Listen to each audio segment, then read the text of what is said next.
Hello everyone. This is lecture 1, unit 2. Unit 2 Maths 4 Application of PDE. Channel is math आसान तो है MATH. मैं प्रीति सिंह. हम लोग आज से दूसरी प्लेलिस्ट स्टार्ट कर रहे हैं जो यूनिट 2 की है. और यूनिट 2 मैथ्स 4 में AKTU मैथ्स 4 में आपकी यूनिट 2 है application of partial differential equation. हमने पार्शियल डिफरेंशियल इक्वेशन यूनिट 1 में पूरी प्लेलिस्ट में 15 लेक्चर में कंप्लीट करी है. और अब ये यूनिट 2 है जो कि application of partial differential equation है. ये इसका लेक्चर 1 है. तो सबसे पहला टॉपिक हम स्टार्ट करते हैं.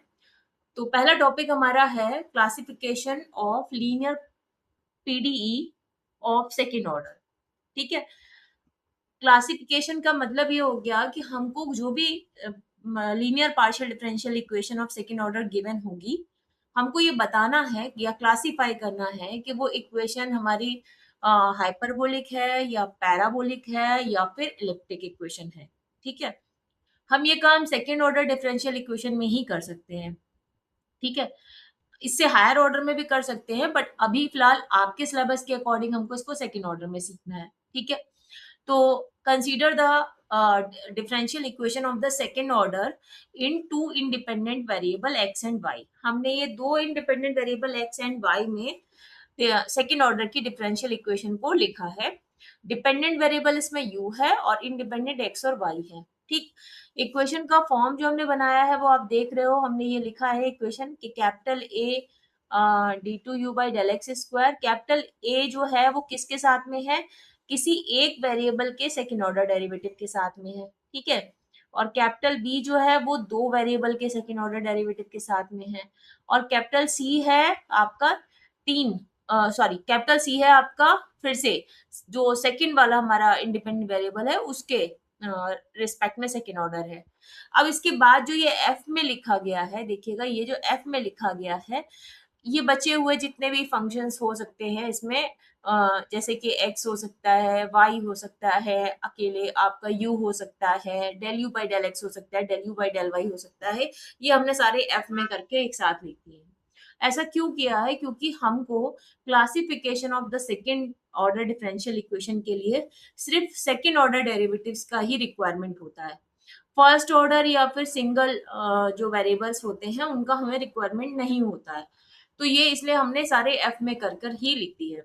हमने सिर्फ सेकेंड ऑर्डर डेरिवेटिव्स को ही आगे लिखा है जिससे कि आपको उनके कोफिशिएंट्स मिल पाए. तो मेन बात आपको समझ में आई होगी कि हमको सेकेंड ऑर्डर डेरिवेटिव्स के कोफिशिएंट्स ही चाहिए. फर्स्ट ऑर्डर या सिंगल वेरिएबल्स के कोफिशिएंट से हमारा कोई लेना देना नहीं है क्लासिफिकेशन के लिए. ठीक है. अब आप इसमें देखिएगा कि ये एबीसी हो क्या सकते हैं. एबीसी या तो कांस्टेंट हो सकते हैं या फिर ये क्वांटिटेटिव फंक्शन हो सकते हैं एक्स और वाई के. ठीक है. एक बात मोस्ट इंपॉर्टेंट है कि इसमें जो ए होता है, जो मतलब फर्स्ट आप कंडीशन लेते हो ना ए, ये ए हमेशा पॉजिटिव होना चाहिए.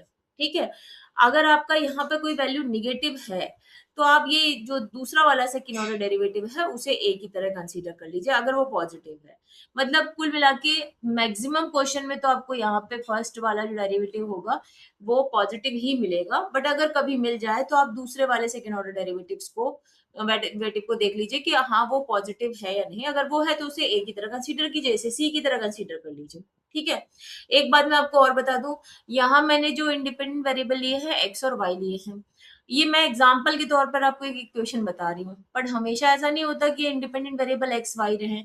ये एक्स टी भी हो सकते हैं, ये वाई टी भी हो सकते हैं, ये कुछ भी और हो सकते हैं. जो भी आपके पास इक्वेशन हो, जैसे ये पूरी इक्वेशन जो लिखी गई है वो यू एक एक्स वाई का फंक्शन है उसके लिए लिखी गई है.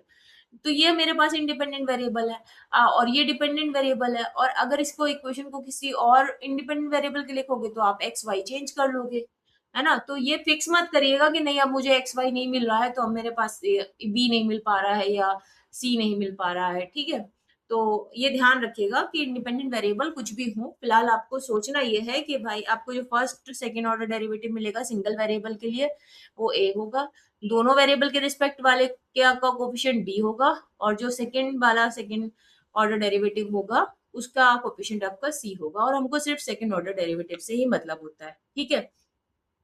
अब आते हैं बात कि ठीक है, एबीसी कांस्टेंट हो सकते हैं या फिर continuous function of A x और वाई हो सकते हैं, और ए पॉजिटिव होना चाहिए। अब क्लासिफिकेशन के लिए आपको करना क्या होता है, आपको B square minus four a सी करना निकालना होता है। मतलब आप पहले गिवन इक्वेशन को इस स्टैंडर्ड फॉर्म से कंपेयर करिए और फाइंड करिए कि capital A, capital B, capital C क्या आ रहे हैं आपके पास, और फिर उसको यहाँ पर B square minus four a सी में पुट कर दीजिए। इसके बाद आपके पास जो कंडीशंस हो सकती हैं वो तीन आ सकती हैं। ठीक है, तो पहली कंडीशन क्या आ सकती है, पहली कंडीशन हो सकती है b square minus four a सी ये आपका लेस देन जीरो आ जाए, मतलब निगेटिव आ जाए। तो अगर ये निगेटिव आ जाए मतलब कि निगेटिव आ जाए, और अगर ये निगेटिव आ जाए तो जो आपकी गिवन इक्वेशन है उस वो है आपकी इलिप्टिक, ये इक्वेशन आपकी इलिप्टिक कही जाएगी। ठीक है, सेकेंड कंडीशन आपके पास ये हो सकती है कि B square minus four a सी आपका इक्वल टू जीरो आ जाए, मतलब बिल्कुल एग्जैक्टली जीरो ही आ जाए, जीरो ही हो, तो ये इक्वेशन आपकी कही जाएगी पैराबोलिक। तो ये आपकी कही जाएगी पैराबोलिक। और थर्ड कंडीशन आपके पास ये होती है कि B square minus four a सी आपका ग्रेटर देन जीरो आ जाए, मतलब कि पॉजिटिव आए, और अगर ये पॉजिटिव आएगा तो आपकी गिवन इक्वेशन हाइपरबोलिक कही जाएगी। ठीक है, अब एक बात ध्यान रखिएगा कि अगर मेरे पास ए बी सी कांस्टेंट आए हैं तब तो एग्जैक्टली exactly आपको ये पता चल जाएगा कि ये क्या निकल रहे हैं, लेकिन अगर वो एक्स वाई के फंक्शन हुए तो आपको इन तीनों इक्वेशंस में आपको पुट करना पड़ेगा, क्योंकि फिर तो वो एक्स वाई की वैल्यूज पे डिपेंड करेंगे। तो फिर आपको तीनों कंडीशंस को ही देखना पड़ेगा कि मेरी किस कंडीशन में क्या चीज हो सकती है। मतलब ऐसे क्वेश्चंस जिसमें कि आपके A B C x y में हो या एक्स टी में, जिसमें भी आपका इंडिपेंडेंट वेरिएबल हो उसमें हो, तो वहां पर आपको मैक्सिमम टाइम तीनों कंडीशंस को लिखना पड़ता है। ठीक है, जो भी आपकी कंडीशन निकल रही है उसके अकॉर्डिंग। ठीक, तो मेरे अकॉर्डिंग आपको यहाँ तक क्लियर हो गई होगी मेरी बात। अब हम आगे बढ़ते हैं और हम एक इसका क्वेश्चन करके देखते हैं कि इस क्वेश्चन को कैसे सॉल्व किया जाता है। तो क्लासिफिकेशन नाम से ही लिखा हुआ आता है। तो पहले हम एक क्वेश्चन उठाते हैं जिसमें ये लिखा है classify classify the following following equations, या ऑपरेटर्स भी लिखा हो सकता है, ऑपरेटर्स या इक्वेशंस कुछ भी लिखा है। ठीक है, या पीडी भी लिखा आ सकता है। तो आप इनको कैसे सॉल्व करेंगे, तो क्वेश्चन में जो इक्वेशन गिवन है वो है d two u by del x square plus d two u by del x del t plus d two u by del t square. ठीक है, ये है हमारे पास।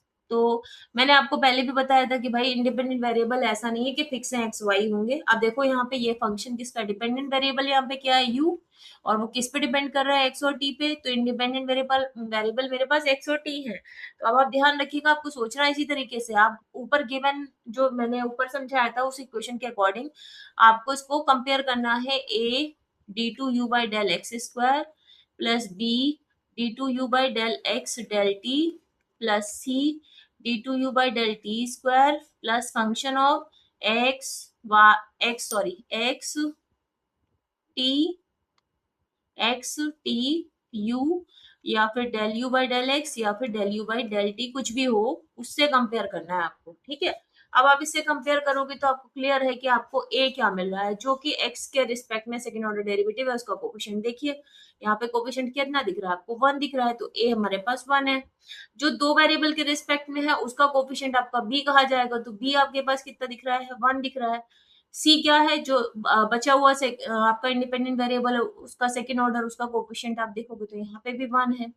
तो अब हम यहाँ पे जरा B square minus four a C calculate करें, तो बी है हमारे पास वन का स्क्वायर माइनस फोर इंटू ए है हमारे पास वन और सी है हमारे पास वन, तो ये बन गया वन माइनस फोर, और ये आया माइनस थ्री, और माइनस थ्री क्या हो गया आपका, लेस देन जीरो हो गया, मतलब कि निगेटिव आया। और अभी हमने ऊपर क्या पढ़ा था कि निगेटिव आने पर हमारा इक्वेशन क्या होता है, या जो गिवन इक्वेशन है क्या होगी, ये इलिप्टिक होगी। तो आपने कहा कि ये मेरी गिवन इक्वेशन इलिप्टिक है। तो बस ये क्वेश्चन यहाँ पे कंप्लीट होता है। ये 2 मार्क्स के क्वेश्चन होते हैं, सेक्शन ए में ही पूछे जाते हैं ज्यादातर क्लासिफिकेशन के क्वेश्चन। ठीक है, तो ये मैंने आपको वो बताया जिसमें ए बी सी हमारे पास कांस्टेंट था। ठीक है, एक और क्वेश्चन करके देखते हैं इसका।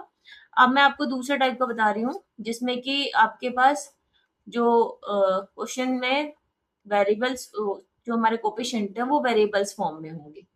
ठीक है, तो क्वेश्चन नंबर 2 आपके पास है x square d two u by del, ये एक्स स्क्वायर नहीं है यहाँ पर, ये टी में दिया हुआ है, तो ये आपके पास है del t square plus, 1 second, plus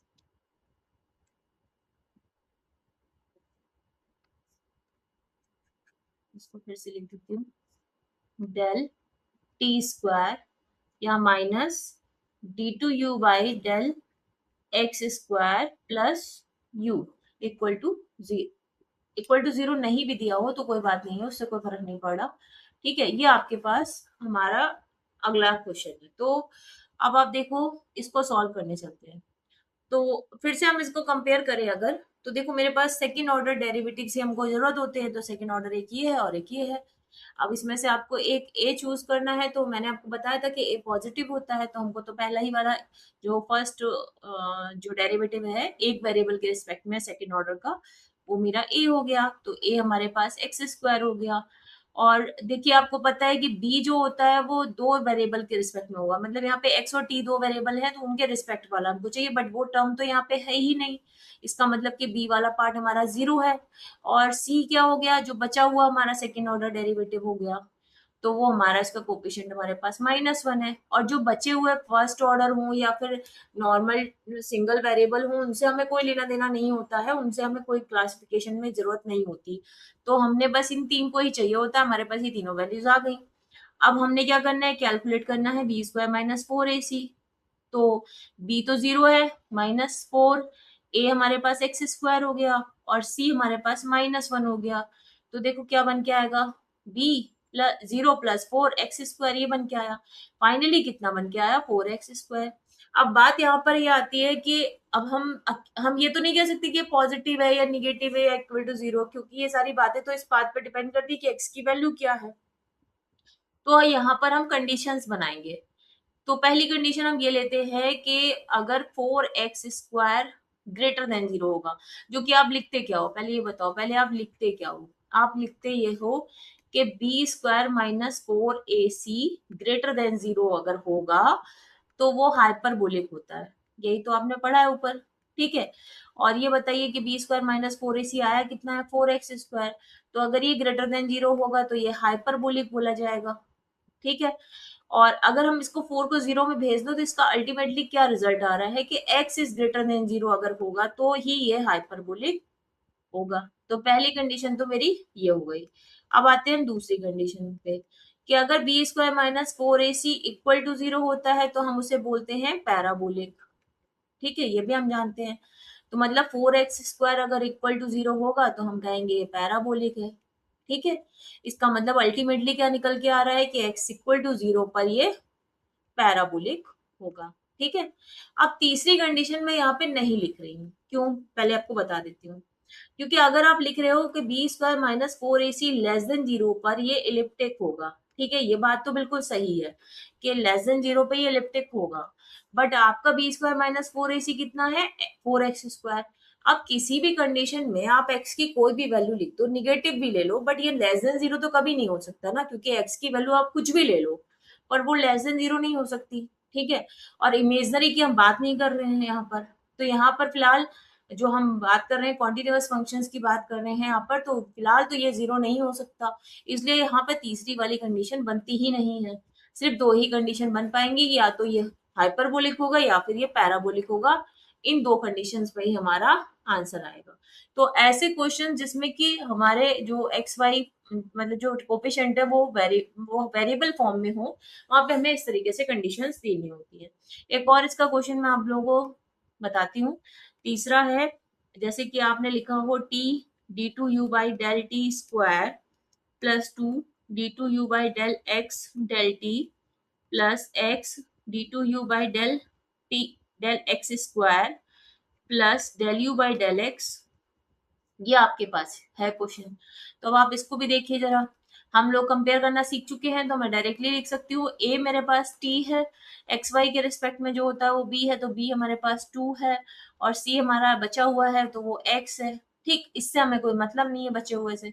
अब अगर आप इसमें B square minus four a C calculate करिए तो कितना बनेगा, टू का square minus four into T into x. Finally क्या बन रहा है, four minus four t x. ठीक, अब यहाँ पे भी तीन कंडीशन बनानी है आपको। पहली बात, b square minus four a c when greater than zero, it means ये क्या होता है, हाइपरबोलिक। इसका मतलब कि four minus four t x greater than zero पे ये हाइपरबोलिक होगा। इसका मतलब अगर मैं इसको फोर को कॉमन करके सेकंड मतलब दूसरे साइड भेज दूं तो ये बनेगा वन माइनस टी एक्स पे ये ग्रेटर देन जीरो होगा। और अगर मैं टी एक्स को उधर भेज दूं तो क्या आएगा, one greater then T x, मतलब या कह लो कि T x is less than one पे यह हाइपरबोलिक होगा। ठीक है, ये पहला हो गया। इसी तरह से अगर आप दूसरा लिखेंगे तो b square minus four a c equal to zero पे ये पैराबोलिक होगा। ठीक है, इसका मतलब कि four minus four t x equal to zero पे ये पैराबोलिक होगा। अब हम फोर को कॉमन करके भेजे तो one minus t x equal to zero पे ये पैराबोलिक होगा। इसका मतलब t x equal to one पे ये पैराबोलिक होगा। ठीक है, इसी तरह से आप तीसरा वाला देखिए, इसमें तीसरा भी बन जाएगा क्योंकि यहाँ बात तो टी और एक्स की वैल्यूज पे हो रही है, स्क्वायरिंग कुछ है नहीं इसमें। तो b square minus four a C less than zero पे ये इलिप्टिक होता है। तो मतलब four minus four t x less than zero पे ये इलिप्टिक होगा। तो वन माइनस टी एक्स पे लेस देन जीरो पे ये इलिप्टिक होगा। इसका मतलब क्या हुआ इसका, कि one less then T x पे ये इलिप्टिक होगा। तो यहाँ पे हमारे पास तीनों कंडीशंस लिखी जाएंगी। तो आप समझ पा रहे होंगे कि इन क्वेश्चंस को अगर मेरे पास कांस्टेंट है तो हम किस तरीके से लिखते हैं, और अगर हमारे पास कांस्टेंट नहीं है, वेरिएबल फॉर्म में है, तो हम किस तरीके से लिखते हैं। इसका एक मोस्ट इम्पॉर्टेंट क्वेश्चन है जिसका कि लैंग्वेज जो है वो क्लासिफिकेशन की तरह नहीं दिया हुआ था। तो क्वेश्चन उसमें ये है कि show that the equation zxx plus 2x zxy plus one minus y square z x y, sorry z y y है ये जेड वाई वाई है, z y y equal to zero is elliptic for values of x and y in the region x square plus y square less than one. ठीक है, और फिर बोला है इसने कि पैराबोलिक है ये ऑन द बाउंड्री और एंड हाइपरबोलिक है ये आउटसाइड द रीजन। ठीक है, तो अब देखो बात ये है कि इसने ये इक्वेशन दी है लेस देन जीरो पे, ये लेस देन वन पे ये कह रहा है कि ये इलिप्टिक है। पैराबोलिक ऑन द बाउंड्री मतलब इक्वल टू वन पे हो गया, और आउटसाइड मतलब ग्रेटर देन वन पे हो गया। ठीक है, ये हमको निकालना है। अब इक्वेशन आपके पास जो गिवन है, आपको उस इक्वेशन को सबसे पहले समझना पड़ेगा कि ये इक्वेशन क्या है। और ये भी ध्यान रखिए कि देखिए इस इक्वेशन में क्लासिफिकेशन कहीं नहीं लिखा है। तो आप समझ जाइए कि ऐसा भी क्वेश्चन पूछा जा सकता है कि इसमें क्लासिफिकेशन नहीं दिया हो। तो आपने ये लिखा है इक्वेशन को, ठीक है, इक्वल टू जीरो। अब आप ये बताइए जेड एक्सेस का क्या मतलब है, कि मतलब जेड को एक्स के रिस्पेक्ट में दो बार डिफरेंशिएट किया गया है। अच्छा, टू एक्स कोफिशियंट है, ये एक्स वाई का मतलब क्या है कि जेड को एक बार एक्स एक बार वाई के रिस्पेक्ट में डिफरेंशिएट किया गया है। और वन माइनस वाई स्क्वायर, इसका मतलब है कि जेड को वाई के रिस्पेक्ट में दो बार डिफरेंशिएट किया गया इक्वल टू जीरो। अब आप क्या करेंगे, अब तो आप आसानी से कोफिशिएंट्स पता कर सकते हैं कंपेयर करके। तो आपका ए क्या बन के आ रहा है, ए है जो पहले वाले के मल्टीप्लीकेशन में या कोफिशिएंट में है वन, बी है आपके पास टू एक्स, और सी है आपके पास वन माइनस वाई स्क्वायर। तो आपको कैलकुलेट क्या करना है, b square minus four a c. चलिए कल करते हैं इसको। तो टू एक्स का whole square minus four into one into c की value one minus y square. ठीक है, ये बन गया four x square minus four one minus y square. अब मैं इसको अगर ओपन करूं तो four x square minus four minus minus plus four y square.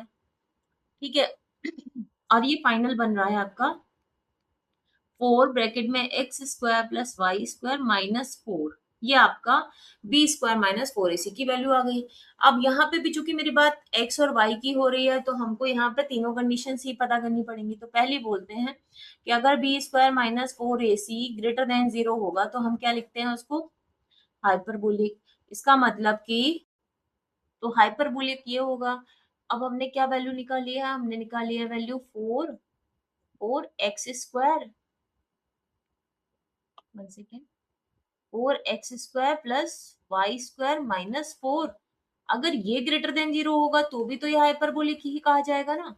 अब आप देखो क्या कर सकते हो, आप फोर को कॉमन करके भेज सकते हो साइड में, तो आप x square plus y square minus one greater than zero पर ये हाइपरबोलिक बोला जाएगा।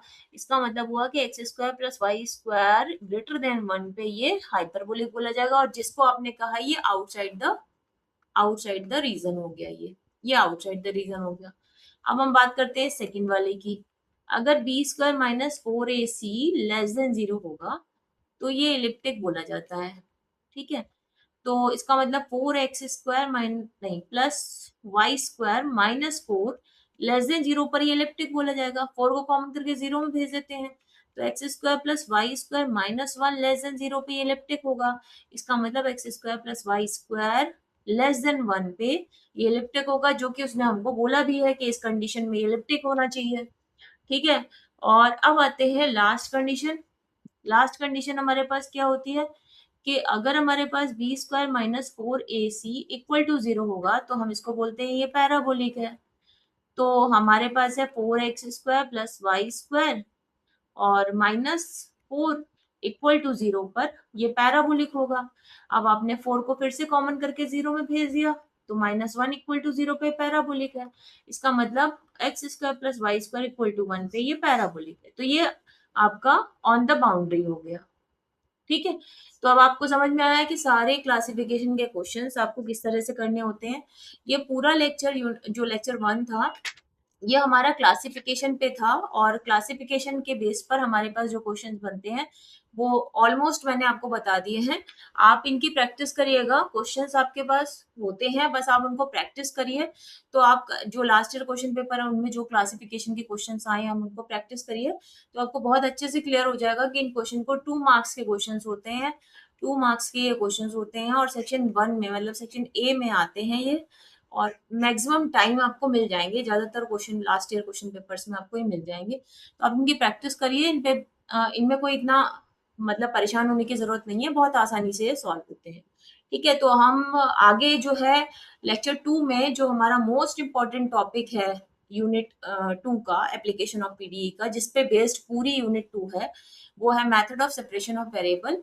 वो हम लेक्चर टू में डिस्कस करेंगे, उसके क्वेश्चंस हम लेक्चर टू में करेंगे। ठीक है, तो आप लेक्चर टू को देखिएगा इसके बाद यूनिट टू के प्लेलिस्ट में। और तब तक अगर आपको समझ में आया है पूरी जो भी मैंने पढ़ाया आपको समझ में आ रहा है, लेक्चर समझ में आ रहे हैं, तो प्लीज लाइक करिएगा और सब्सक्राइब करिए, क्योंकि आपको अगर ये हेल्प कर रहा है तो आपको ये इस वीडियो के थ्रू आपको लाइक कर देना चाहिए, जिससे कि हम मुझे भी ये बात पता चले कि हाँ आपको समझ में आया, और मैं और प्रैक्टिस करूं कि आपकी प्रॉब्लम्स को सॉल्व कर सकूं।